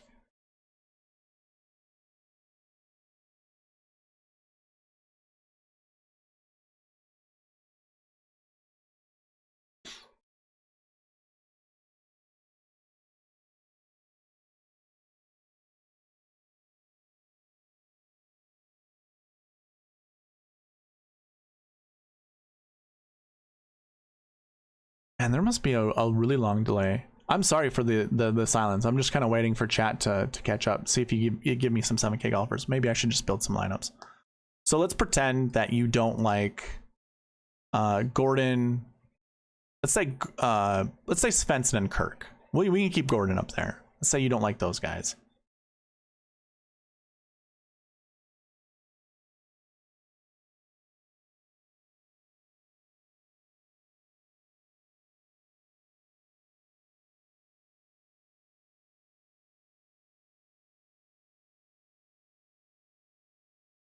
Okay, perfect. We have our 7Ks. I love it. So here we go. Here's a good lineup with oh shoot, we're supposed to lock in Kim and Connors. And we didn't. Grillo, Kuchar, Poston. God, that Tyson Alexander. Get out of here. Paul Haley. I don't mind Paul Haley, the second. Cole Hammer, that's interesting. Get Trevor Cohn out of there. Poston, Merritt, Shelton, that's not terrible. Yeah, so you can do a lot of Tom Kim lineups. Tom Kim, Corey Connor lineups, so not terrible. Okay, so let's lock in some of these 7K golfers. So we have Poston. I do like Poston. Let's put Webb in there as well. So we're gonna do Poston. Let's put Webb in there. I'm not gonna do golfers with the same salaries. We're gonna include that superstition in this. So we're not gonna go with Kitayama. I have Nick Hardy. I like Nick Hardy. That's a great choice. Perfect. So let's do those 3 7K golfers and see what, if it does select a 10K, maybe you'll select 2 9s. We'll go. Well, I probably should change the. Oh no, I don't have to. That's not terrible. We have Kim, Harmon, Poston, Hardy, Simpson, Glover. I need to bump up Simpson's his points again, so we don't have to continue to try to get rid of these guys. So I wonder if it actually would select Shelton if I were to unselect Glover. It'd be funny if that was the case.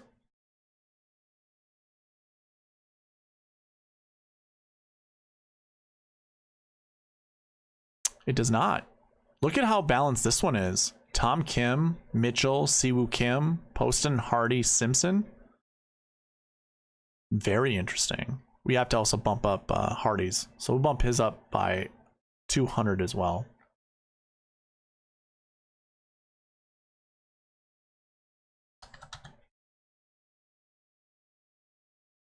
Any other names that you guys want to see?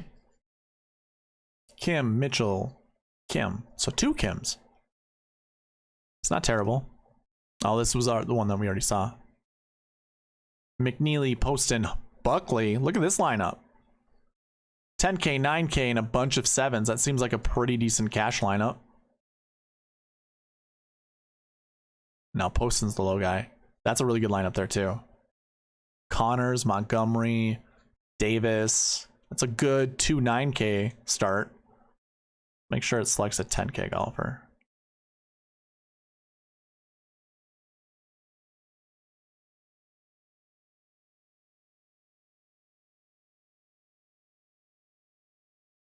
Let's see. Adjusting for all the golfers no longer on tour from last year. If someone finished 30th last year, how many of 1st to 29th are left on tour?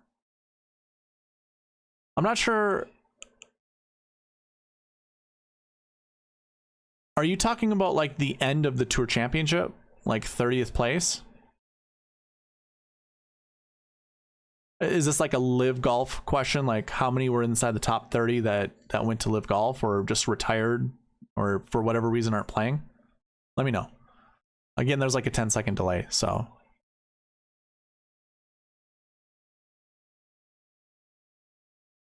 Shot like Harden for Maverick McNeely. We don't think that we don't think he's a bomber. Is McNeely not a bomber? For whatever reason, I always thought McNeely hits the ball really far. I could be wrong.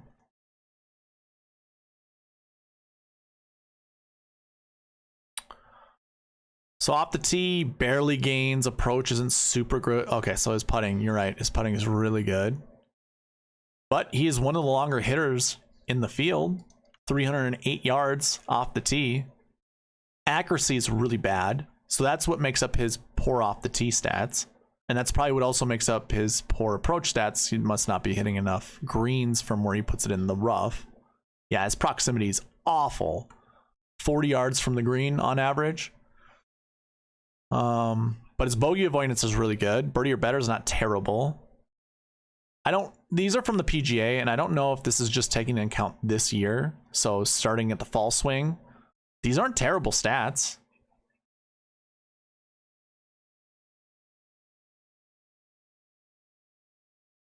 Yeah, I don't like that driving accuracy now that you mention that. But like if I were to split hairs between like him and Montgomery, they're basically the same golfer.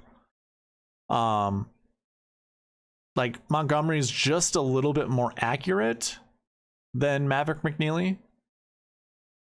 Proximity is 2 yards difference, not a big deal there. Bogey avoidance is better with McNeely than it is with Montgomery, but then Montgomery has a better birdie. So it's like a give or take, you know?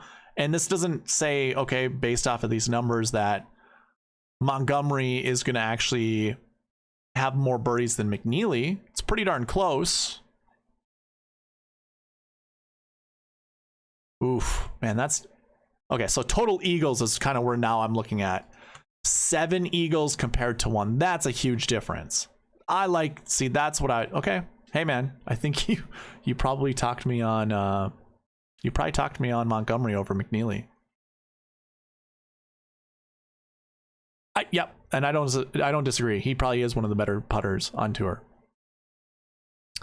So Hingo, last year, when those golfers left for live, they removed them from the FedEx Cup standings. So as soon as they did that, they were no longer in the FedEx Cup. So as far as I know, I don't remember anyone who finished the FedEx Cup last year inside the top 30 that did go to live. I don't think anyone did. I think everyone made their moves before live or before the FedEx Tour Championship. Yeah, I shot like Harden. I don't know if I really put a lot of merit into how well he was in the fall swing. Anyone can get cold. Anyone can get hot at any moment's notice.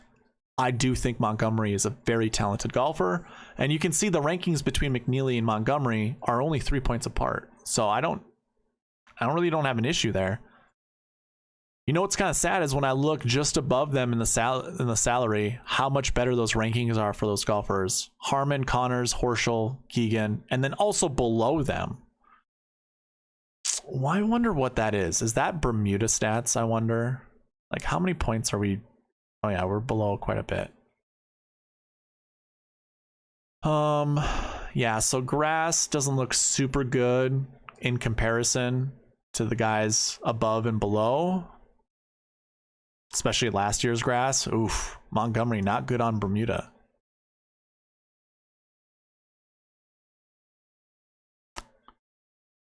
Pretty on par with the rest of the golfers that are around them in these stats. So birdie or bogey avoidance, birdie or better. Montgomery with his DK points over the last year. This is like right here, this stat here, much better than anyone above or below by a long shot. Better scoring average, more rounds under 70, cut made percentages high. Oh my God. You talk me into Taylor Montgomery. Is it just his grass stats that are holding him down? Yeah, it is by far. What is his? Oh, and he has less than 5 events. Okay, Montgomery it is. Holy crap. Hey, this live stuff is pretty fun because like I probably wouldn't have done this myself. I probably wouldn't even have seen this if I'm being honest. If I hadn't, you know, you didn't get me on like, well, why not McNeely?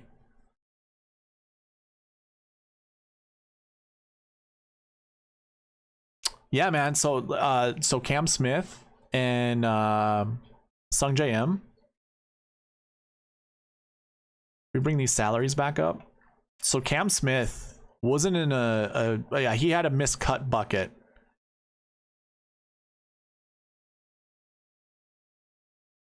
Yeah, the year before. So this is 2022 I have on the screen. So this is according to 2021. He was in the last year 5 bucket. That's not. So I changed how I did the bucket system. Last year 5 here, you can see that 62nd place finish. That's not great. Like that last year bucket, I usually stay away from anyone in that 60 range. So like if we were to look at this year and go top to bottom, like these golfers, which includes Webb Simpson, I'd probably stay away from. So this is a good thing to look at. We did talk about this in the preview video. You really only want one of these guys. Obviously, just by looking at their names, you only want one. A max of 1. That 61 isn't. There's a weird thing about this bucket. A weird thing, and this is I've been tracking this forever. It doesn't matter if it's a last week bucket or a last year bucket. That 60 to 80 range is just it's not great. And I guess what we could do is just double check that. So you can see like that 60 to 80 bucket, Cam Smith, Zach Johnson, Robert Streb. So to me, this is Webb Simpson, right? So this is last year's golfers. Zach Johnson, almost the same price as Webb Simpson. Pretty good Bermuda stats.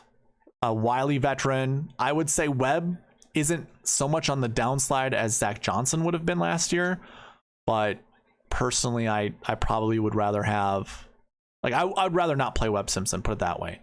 But you see it there. Let's see, do I have it in 2021? I mean, we can make it work. These look a little bit different every year because I'm always improving. Always, yeah. So we only have 1. Taylor Gooch, another miscut. I don't think I have it in 2020. Oh, but I do.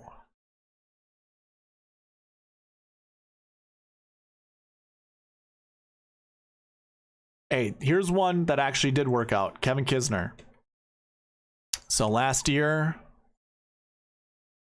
he had, so in 2020, I should say this, in 2020, he finished 4th. His finish in 2019 was that 60 to 80 range, and that's where I called the dreaded range. I would not want to pick a golfer. We could probably make this argument too, that anyone who plays the week before probably can shake that off. But you can see the other guys that didn't play the week before, not great. 2022 Sony Open probably doesn't work out all that well because Cam Smith was there and he played the week before and won. So maybe that doesn't really do it. So I guess what I'm trying to say is it doesn't look super great playing anyone in that 60 to 80 range. Kevin Kisner, $8,700, not necessarily the same type of golfer Webb Simpson was at you know, Webb Simpson at this time versus Kevin Kisner at that time. I don't know. We can look at 2019 as well.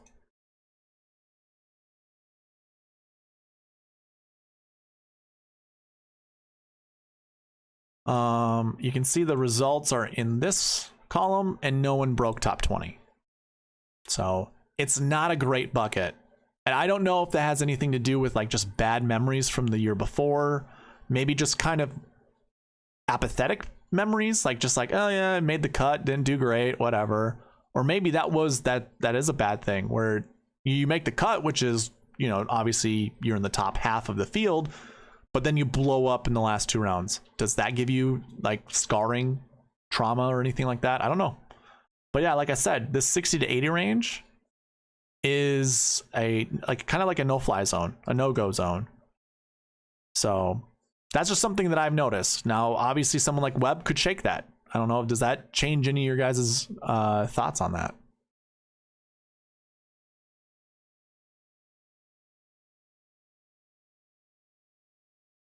Seven watching now. Awesome. Who are the new guys here? We still have Barry. We still have Shot Like Harden. Joanne, you still here? I want to see who the new guys are. I'm building lineups for those that are wondering what I'm doing. If you've got a combo, I can put it against the bucket system and we can see what it'll spit out.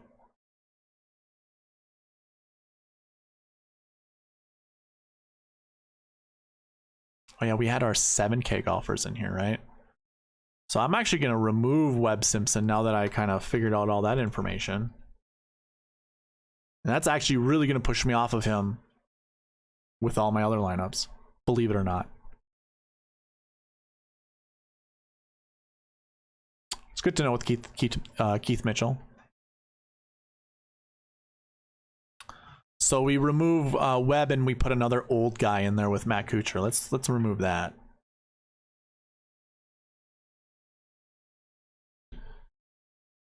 I agree, Barry R. Webb is it's a good price for a guy that the last we remember before his injury was a high caliber golfer. $7,400 is easy to work with and to play with.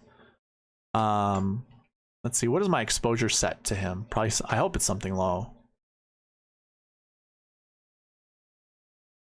19%. Okay, so I won't play him more than 19% in my lineups. Poston's a no on this one. Let's not do that.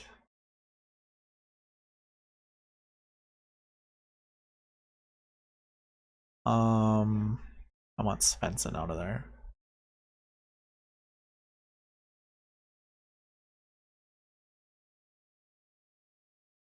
Interesting. I like this lineup. Spieth, Montgomery, Bazanehout, Kurt Kitayama, JT Poston, Nick Hardy. I like that one a lot. Again, I don't like to add the two superstition thing. Probably bring back Bazanehout though.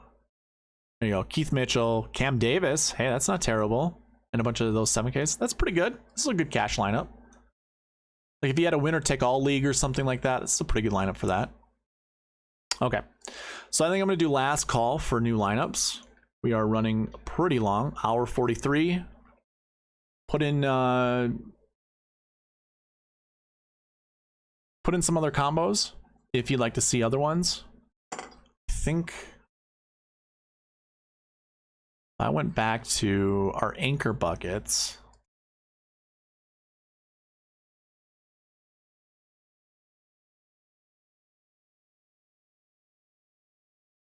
Look at last week ones. I think we have Jordan Spieth is in this one. Tom Kim, Sung J M. We didn't do any Sung J M lineups.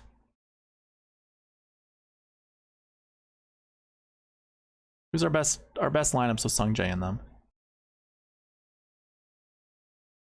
Oh, I don't know if I should keep. No, we're gonna drop McNeely down. Keep Montgomery there since he's getting penalized for his Bermuda stats. Ooh.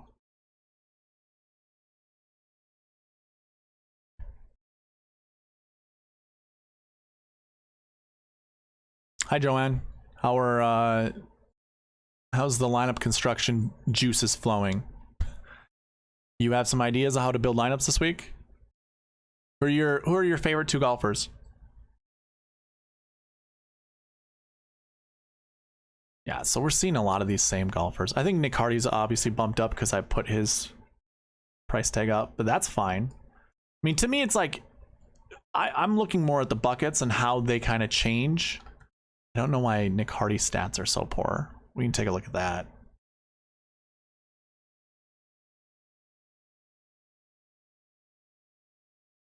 Nick Hardy is a strokes gained 2 golfer. very not great on Bermuda. 10 events. Not super great course history here. A missed cut and looks like a 20th place most likely. Or was that a top 10?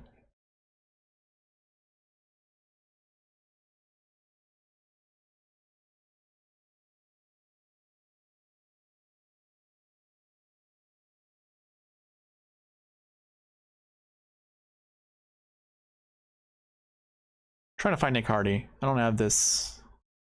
There he is. 14th and 85th. Okay, so he's been in the top 20 before. Very doable. Why is he so low? It's got to be the grass stats, right? Not terrible stats. DK top 10 isn't super great. Worse off, like, for that driving accuracy that we're talking about. Oh, he's just barely worse than Maverick McNeely, which is crazy. I would have thought like he was a power hitter that's really good off the tee. So yeah, grass stats aren't super great for his points. Bogey avoidance, birdie or better, not really hurt. Scoring average, big time. That's hurting him for recent form. So that could be negligible. We could probably just remove that. Not that big of a deal. Scoring average, he's got a good point total there, and DK average isn't terrible either. Rounds under 70% is okay. Yeah, it's all okay. He's good. 7K is a perfect price for him. So I guess I don't mind keeping him a little higher. Let's give him a 100-point boost. I want to see more Nick Hardy than less.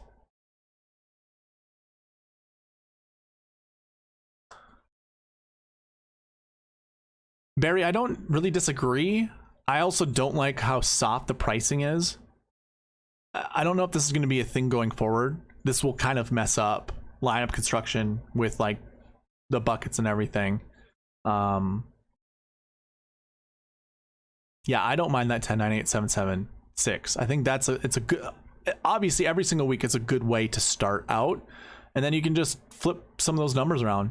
Change an 8K to another 7K, change a 7K to an 8K, or maybe that 6K can come up to a 7K and we have 3 7Ks with a 10, 9, 8. Like, I think that's a good way to start and then go from there. Yeah, I don't want Billy Horschel in my lineups.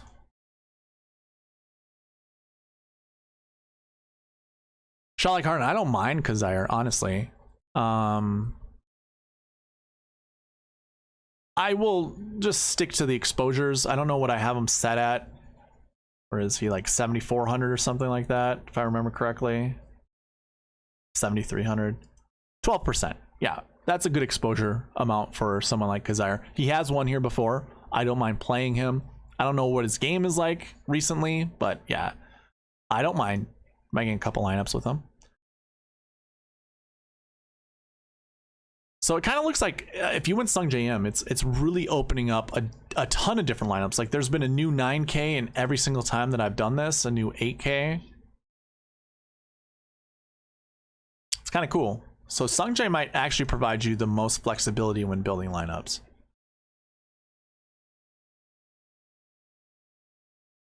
You know what another one I wanted to do?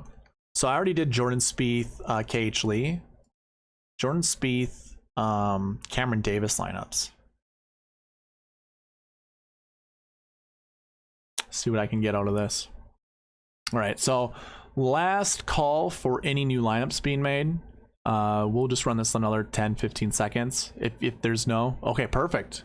Kim Montgomery. Okay, I'll make some of those lineups. Cam Davis, yeah, this is a sexy lineup. I like that one a lot. KH Lee with Cam, yeah, that's another good one. Okay, so there's a lot of stuff you can do with Jordan Spieth as well. A lot of different lineups with like starting Jordan Spieth with Cam Davis, which I don't mind whatsoever. Tom Kim Montgomery, okay, yeah, let's do that. Give me anyone else in the chat, give me some more names, otherwise after I build these ones I think we'll call her quits.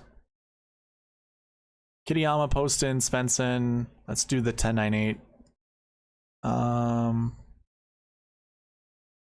Let's do 3 max 7K golfers. I don't want to see 4. Putting Putnam in there, that's interesting. Ooh, that's a good one. Yeah, I like this is a good combo too. Tom Kim, Taylor Montgomery. Solid. All right. Siwoo Kim, 2 8Ks in there with a 7 and a 6. Those look good. Montgomery might be the glue to a lot of lineup possibilities. I mean, this is all following very strict bucket conditions too, by the way. So keep that in mind.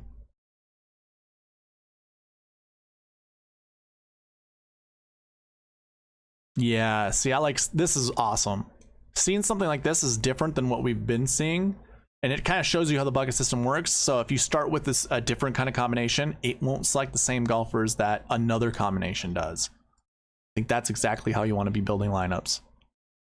Yeah, so these are all pretty good. Jeffrey Lawrence, man, what's happening? Haven't seen you in a while. Are you just jumping on? Just checking it out for the first time?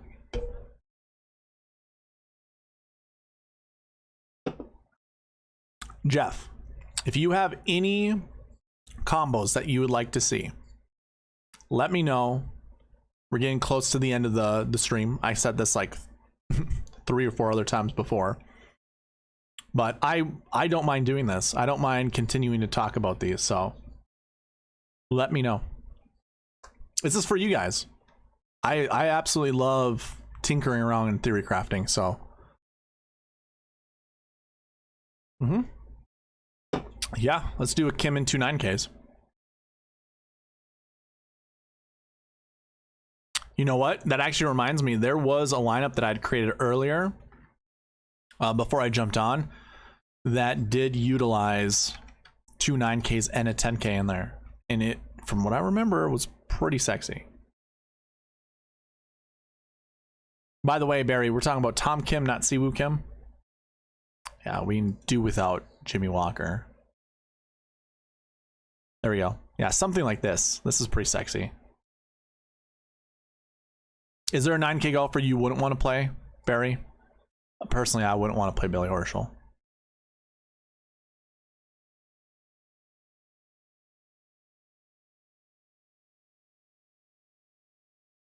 Here's a really good lineup.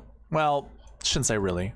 I just saw these 3 and then Ben Taylor. I don't like Glover and Reeve together, but whatever. Here we go. This is a unique lineup.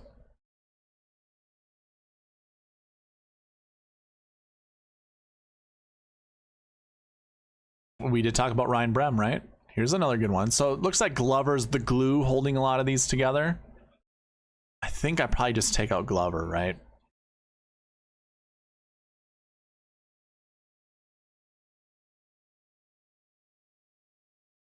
I don't know if you like Glover. I don't care for Glover.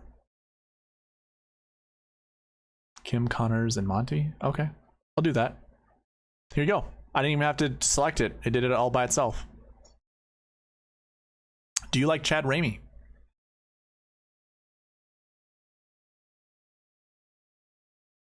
Let's do Connors and Montgomery. Monty.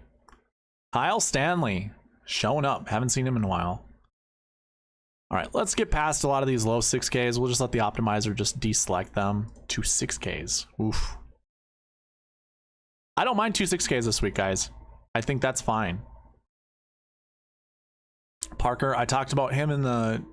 That's right. Okay, so it kind of breaks right there. I wonder if that has to do with the Marquee Tee times. So what if I open this? No, we have... Oh yeah, let's move this down to 1. I bet you we then build some lineups. That's probably what's happening. Yeah, no Ramey. I don't disagree. Let's open the buckets up to everything.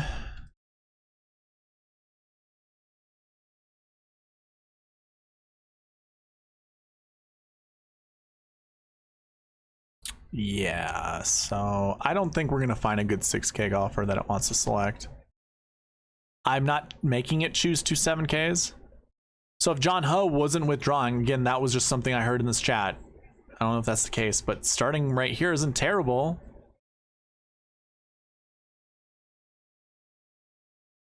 I don't disagree, Barry. There you go. Here's a good one. Merritt Sink Ben Taylor. I don't mind this one either. I talked about Chesson Hadley. Ben Taylor, Chesson with Svensson. Not terrible. I don't mind Zach Blair. I like this one a lot too. So it looks like Merritt would be the glue for some of these higher 6Ks. Ooh. Oh, I don't like Michael Kim. But Svensson and Shelton together wasn't terrible. Kirk, Merritt, Stewart. Someone just talked about Stewart having the opportunity or the chance to win this tournament. Hey, thanks, Joanne.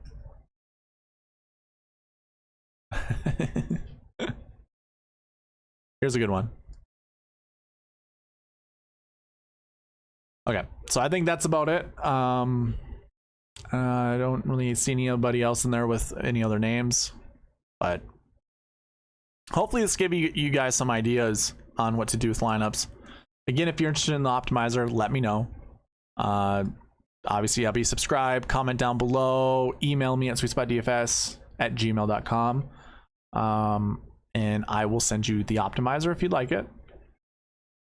Of course, I should also mention some giveaways, just to remind you. I forgot to do this in the last strategy video. If you want a chance to win $50 at the end of the month, you gotta be subscribed, comment down below. I want to reward those that participate on the channel, so everyone that participated in the live chat here will also get an entry into this giveaway just by showing up and doing the live chat. Also, this goes into the weekly giveaway. I don't have a graphic for it, but just pretend instead of saying it monthly, it says weekly. I will give you, well, if you participate on the channel this week in any of the videos that I post, you automatically get entered into the weekly giveaway. I'm giving $5 away next Monday during the preview video. So if you want in on that, again, be subscribed, comment down below, and you'll get entered into that. Another quick reminder, prize picks. If you haven't signed up yet, hard to imagine you haven't, if you can, but use the promo code SweetSpot when you sign up. There is a link in the description below, and that will give you, well, got distracted by Jeffrey Lawrence there. Sign up, use the promo code SweetSpot. Again, there's a link in the description below. I'll get you straight to the sign up page using the SweetSpot promo code. If you put $20 in, I will return your $20. So you get to play it for free, and prize picks will match your deposit up to $100. So you'll actually have 40 in your account. So it's available to you guys. Unfortunately, Mr. Jeffrey, we're going to call her a night. If you truly want me to build those lineups, email me and I'll build some lineups and send them to you just to see if you like them or not. But we're going to call this one over. Done. Thank you guys all for showing up, participating. I enjoyed it. This was fun. So we'll see you next week. Same time. I'm going to try to do this at 8 o'clock unless it conflicts with other people streaming, like friends of mine and stuff like that. We'll see. But 2 hours down. This was fun. Thank you guys. Please leave a like, comment, subscribe on your way out, and I'll see you in the next one.